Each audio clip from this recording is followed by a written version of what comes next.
सही बच्चों नमस्कार। मेरा नाम जगदीश सोलंकी और आप देख रहे हो physics bye Jagdish Solanki YouTube channel. इस चैनल में आप सभी का स्वागत है।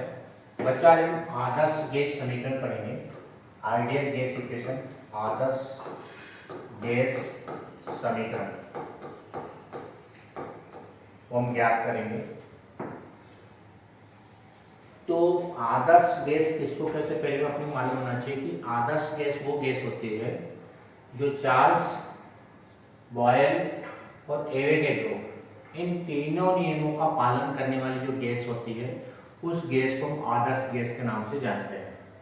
तो सबसे पहले इम्पोर्टेंट बात ध्यान रखना है कि आइडियल गैस किसको कहेंगे कि जो बॉयल्स लॉ, चार्ल्स लॉ और एवोगैड्रो लॉ का परफेक्टली पूरी तरह से या पूर्णतः पालन करती है उस गैस को हम आदर्श गैस के नाम से जानते हैं। तो ये नियम क्या होते हैं, पिछला वीडियो मैंने बना रखा चार्ल्स और बॉयल के नियम का, तो उसको जरा देख लेना कि बॉयल का नियम क्या होता है कि यदि मान लो टेम्परेचर को अपन कांस्टेंट रख देते, टेम्परेचर को नियत रख देते, ताप को नियत रखते हैं, तो दाब और आयतन एक दूसरे के क्या होते हैं, व्युत्क्रमानुपाती होते हैं।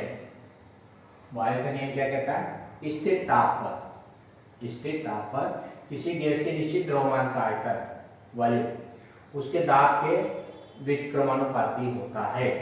यानी कहने का मतलब यदि दाब बढ़ाएंगे, ये दाब बढ़ाए तो आयतन कम हो जाएगा, और दाब को कम करेंगे, प्रेशर ऊपर से बाहर हटा लेंगे तो प्रेशर कम हो जाएगा, यानी आयतन बढ़ जाएगा। तो ये दाब और आयतन एक दूसरे के क्या होते हैं, व्युत्क्रमानुपाती होते हैं। ये बॉयल का नियम हमने पढ़ रखा है, पिछला वीडियो मैंने बना रखा। तो पहला नियम हमारे पास बॉयल के नियम के अनुसार आयतन दाब के व्युत्क्रमानुपाती होता है, यानी वॉल्यूम प्रेशर के इनवर्सली प्रोपोर्शनल होगा। कब, व्हेन टेम्परेचर इज कांस्टेंट, जब हम ताप को नियत रखते हैं तब। दूसरा नियम हमने पढ़ रखा है चार्ल्स का नियम, कि इसमें क्या होता है यदि हमें प्रेशर को कांस्टेंट रखते हैं, इसमें पी को कांस्टेंट रखेंगे, पी प्रेशर, दाब को हम नियत रखेंगे, कांस्टेंट रखेंगे। तो ये प्रेशर कांस्टेंट है, वो प्रेशर को हमने फिक्स कर रखा, टेम्परेचर को बढ़ाया, टेम्परेचर बढ़ रहा क्या होगा, वॉल्यूम बढ़ेगा, टेम्परेचर बढ़ेगा क्या होगा, आयतन बढ़ेगा इसका, क्योंकि गैस के अंदर गति ऊर्जा बढ़ेगी, जो पिस्टन को ऊपर रखाएंगे मतलब आयतन बढ़ेगा।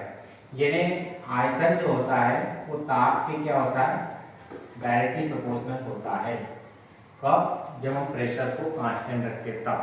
दाब को नियत रखने पर किसी गैस का जो आयतन होता है वो परम ताप के, यहाँ ध्यान रखना टेम्परेचर हमेशा केल्विन में लिया जाता है, एब्सोल्यूट टेम्परेचर है, परम ताप है। तो किसी गैस का यदि दाब को नियत रखते हैं तो उसका आयतन उसके ताप के क्या होता है, अनुक्रमानुपाती होता है, यानी volume is directly proportional to absolute temperature, जिसको हम केल्विन में नापते हैं। तो V डायरेक्टली प्रोपोर्शनल T। तो ये दोनों नियम याद रखना, V प्रोपोर्शनल 1/P, ये बॉयल्स लॉ होता है। जब टेम्परेचर को हम कांस्टेंट रखते हैं, T को कांस्टेंट रखते हैं, T को हम नियत रखते हैं कांस्टेंट, और P को यदि कांस्टेंट रखते हैं तो V प्रोपोर्शनल T होता है।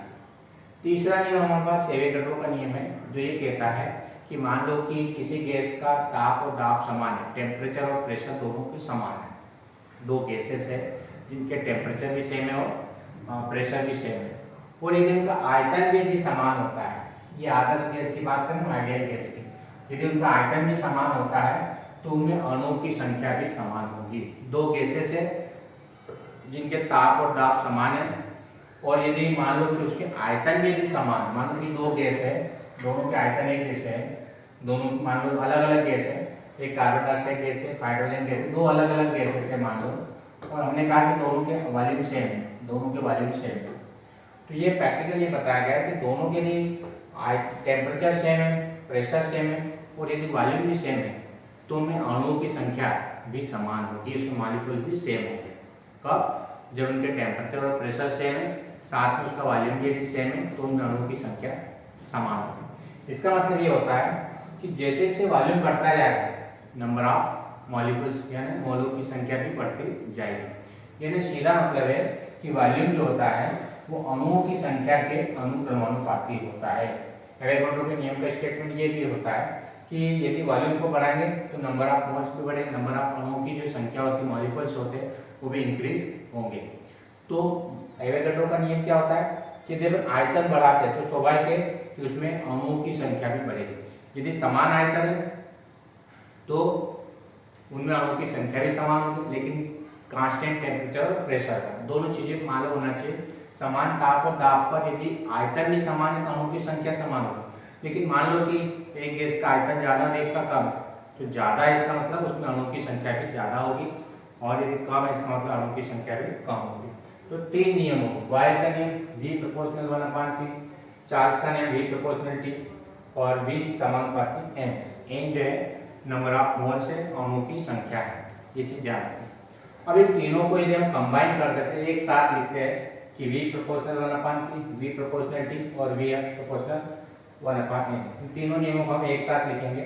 तो पहला क्या था, V प्रोपोर्शनल 1/T, दूसरा V प्रोपोर्शनल T और V प्रोपोर्शनल N। ये बॉयल का नियम होता है, बॉयल का नियम, बॉयल्स लॉ। ये चार्ल्स लॉ होता है, चार्ल्स लॉ, और ये एवोगैड्रो का, एवोगैड्रो लॉ। ये 3 लॉ, इन तीनों के लिए अपन कंबाइन कर देते हैं। इधर देखो V कॉमन है तीनों, इसको हम क्या लिखेंगे, V प्रोपोर्शनल, ऊपर क्या है T और N, T और N ऊपर है, और अपान में क्या आएगा P आएगा। ऊपर वाले ऊपर लिख देना और नीचे वाले नीचे लिख देना। इसका मल्टीप्लाई कर दो PV प्रोपोर्शनल, N को पहले लिख देता NT। अब प्रोपोर्शनलिटी हटाते थे कांस्टेंट लगता है, ध्यान रखना जब भी कोई प्रोपोर्शनल हटाएंगे एक नियतांक लगेगा।